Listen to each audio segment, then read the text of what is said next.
Hello everyone, in this video I am going to tell Bhagavad Gita sloka number 13.20. In the previous sloka, Lord Krishna told Arjuna that the field of activities, knowledge and the knowable had been summarily described by him, and that only his devotees can understand this thoroughly and thus attain to his nature.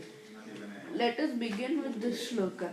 Prakritim purusham chaiva vidhyanadiyubhavapi vikaramscha gunamschaiva vidhi prakriti sambhavan. The meaning. Prakritim, material nature. Purusham, the living entities. Cha, also. Eva, certainly. Vidhi, you must know. Anadi, without beginning. Ubhav, both. Api, also. Vikaran, transformations. Cha, also. Gunan, the three modes of material nature. Cha, also. Eva, certainly. Vidhi, no. Prakriti, material nature. Sambhavan, produced of. The whole meaning is material nature and the living entities should be understood to be beginningless. Their transformations and the modes of matter are products of material nature. Srila Prabhupada explains, by the knowledge given in this chapter, one can understand the body, the field of activities, and the knowers of the body, both the individual soul and the super soul. The body is the field of activity and is composed of material nature. The individual soul that is embodied and enjoying the activities of the body is the Purusha or the living entity. He is one knower and the other is the super soul. Of course, it is to be understood that both the soul and the individual entity are different manifestations of the Supreme Personality of Godhead. The living entity is in the category of his energy and the super soul is in the category of his personal expansion. Both material nature and the living entity are eternal. That is to say that they existed before the creation. The material manifestation is from the energy of the Supreme Lord, and so also are the living entities. But the living entities are of the superior energy. Both the living entities and material nature existed before this cosmos was manifested.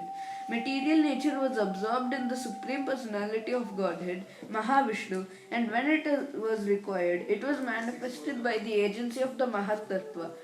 Similarly, the living entities are also in him, and because they are conditioned, they are averse to serving the Supreme Lord.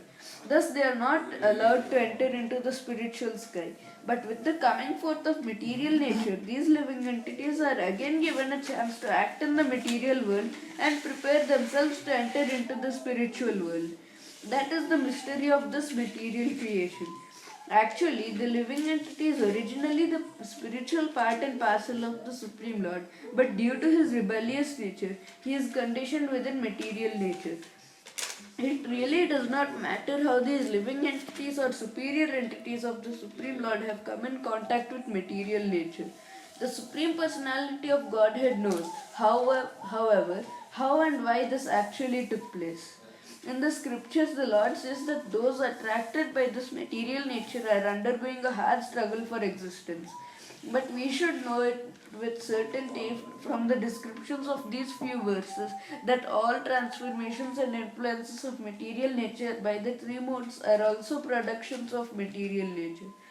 All transformations and variety in respect to living entities are due to the same body. As far as spirit is concerned, living entities are all the same. Thank you for watching, and I will tell the next shloka in the next video.